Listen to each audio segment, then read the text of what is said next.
Hello guys my new vlog. તો આજનો મારો એવો પ્રોગ્રામ છે કે આજે છે શનિવાર, તો અમે હનુમાન દાદાના દર્શન કરવા જવાના છીએ. તો મારી સાથે કોઈ નથી, બધા મિત્રોને ફોન કર્યો હતો તો તે બધા નોકરી ગયા છે. તો આજે હું એકલો જ જવાનો છું. તો હવે સવારમાં વહેલા ઉઠી ગયા તો નાહી ધોઈને તૈયાર અમે થઈ ગયા હતા. ચા પી લીધી. હવે મમ્મી જમવાનું બનાવે છે તો જમીને પછી હનુમાન દાદાના મંદિરે અમે દર્શન કરવા નીકળવાના છીએ. તો મમ્મી જમવાનું બનાવી દે તો ત્યાં જમીને પછી અમે નીકળીએ છીએ અને તમને પણ બતાવીશું કે હનુમાન દાદાનું મંદિર કેવું છે, કેવી લોકેશન પર છે અને આજુબાજુનું વાતાવરણ અમે તમને બતાવીશું અને તમને પણ સાથે લઈ જશું. તો હવે મમ્મીએ જમવાનું બનાવી દીધું છે, મમ્મી બૂમ પાડી છે. તો હવે જમવા જઈએ, જમીને પછી નીકળીએ છીએ. તમને લોકેશન પણ બતાવીશું અને મંદિરનો રસ્તો કયો છે એ પણ બતાવીશું.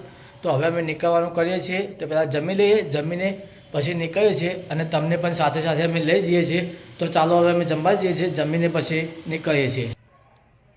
તો હવે અમારું જમવાનું પતી ગયું છે, તો જમીને હવે નીકળીએ છીએ અને તમને પણ લઈ જઈશું. તો ચાલો મિત્રો, હવે જઈએ છીએ અમે હનુમાનજીના મંદિરે દર્શન કરવા માટે અને તમને પણ લઈ જઈશું. તો ચાલો હનુમાનજીના દર્શન કરવા માટે તો હવે નીકળીએ છીએ. ચાલો હેલો ગાઈસ, અમે હવે દર્શન કરવા નીકળીએ છીએ, તો તમને પણ લઈ જઈશું. ચાલો હેલો ગાઈસ, તો અમે દર્શન કરવા નીકળી ગયા છીએ હનુમાનજીના. તો દર્શન કરવા નીકળ્યા છીએ, તો હવે જઈએ છીએ દર્શન કરવા માટે અને તમને પણ લોકેશન બતાવીશું અને તમને પણ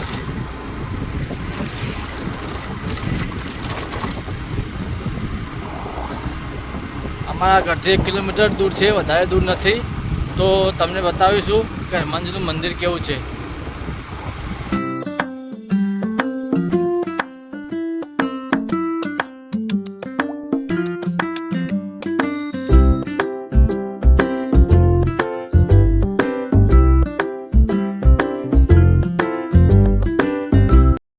હેલો ગાઈસ, હવે અમે હનુમાનજીના મંદિરે પહોંચી ગયા છીએ અને દર્શન કરશું અને થોડા બેસશું અને તમને ત્યાંનું લોકેશન બતાવશું.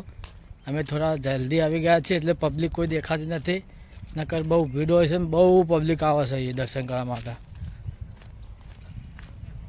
અમે હવે મંદિરે પહોંચી ગયા છીએ. તો જુઓ મિત્રો, આ હનુમાન દાદાનું મંદિર છે. તો પબ્લિક સાંજના ટાઈમે બહુ આવે છે, પણ અમે થોડા જલ્દી આવી ગયા છીએ એટલે પબ્લિક અત્યારે કોઈ દેખાતી નથી, નકર સાંજે બહુ પબ્લિક આવે છે દર્શન કરવા માટે. તો આપણે પણ દર્શન કરીશું, દર્શન કરીને થોડા બેસીશું અને પછી નીકળીશું. તો ચાલો હેલો ગાઈસ, અમે હનુમાન દાદા મંદિરે હવે દર્શન કરીએ છીએ અને તમને પણ દર્શન કરાવીએ છીએ. તો બધા મારા સબસ્ક્રાઈબરોને હનુમાન દાદા સારું રાખે ને સારું કરે એવા આપણે દુઆ કરીએ છીએ. તો હનુમાન દાદાના દર્શન કરી દઈએ. જય હનુમાન દાદા, મારા સબસ્ક્રાઈબરોને સાચવજો, સારું રાખજો. દર્શન કરીને પછી નીકળીએ છીએ થોડા બેસીને. તો જય હનુમાન દાદા. હેલો ગાઈસ, હવે અમે દર્શન કરી લીધા છે અને થોડા બેસીએ છીએ છાયલે, પછી નીકળવાનું કરીએ છીએ અને તમને લોકેશન બતાવી દઉં. જોઈ લો લોકેશન આવી છે.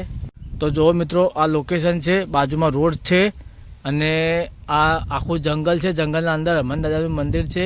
ચારે બાજુ જંગલ જ છે અને જંગલના વચ્ચોવચ્ચ હનુમાન દાદાનું મંદિર છે અને સાઈડમાં રોડ નીકળે છે. રોડની બાજુમાં જ છે હનુમાન દાદાનું મંદિર. જંગલના અંદર આવું મંદિર છે, કાંઈક જોઈ લો. હેલો ગાઈસ, હવે અમે દર્શન કરી દીધા છે. દર્શન કરીને હવે બેઠા છીએ, થોડા બેસું અને પછી નીકળીશું ઘરે જવા માટે. તો હાલ થોડો શાંતિથી બેઠા છીએ, હનુમાન દાદા મંદિરના પગથિયે બેઠા છીએ.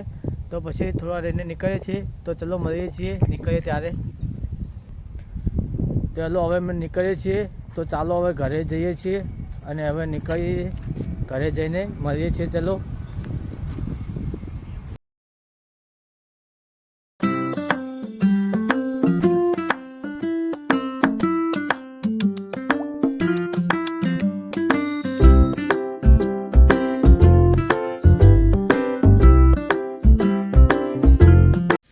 તો હેલો મિત્રો, હવે અમે ઘરે આવી ગયા છીએ અને અમે હનુમાનજીના દર્શન કરી દીધા છે અને તમને પણ દર્શન કરાવી દીધા છે. આઈ હોપ કે તમને મારો બ્લોગ કેવો ગમ્યો છે. સારો ગમ્યો હોય તો મારી ચેનલ સબસ્ક્રાઈબ કરજો, લાઈક કરજો અને શેર કરવાનું ભૂલતા નહીં મિત્રો. તો ચલો મળીએ છીએ આવતીકાલે. Bye bye.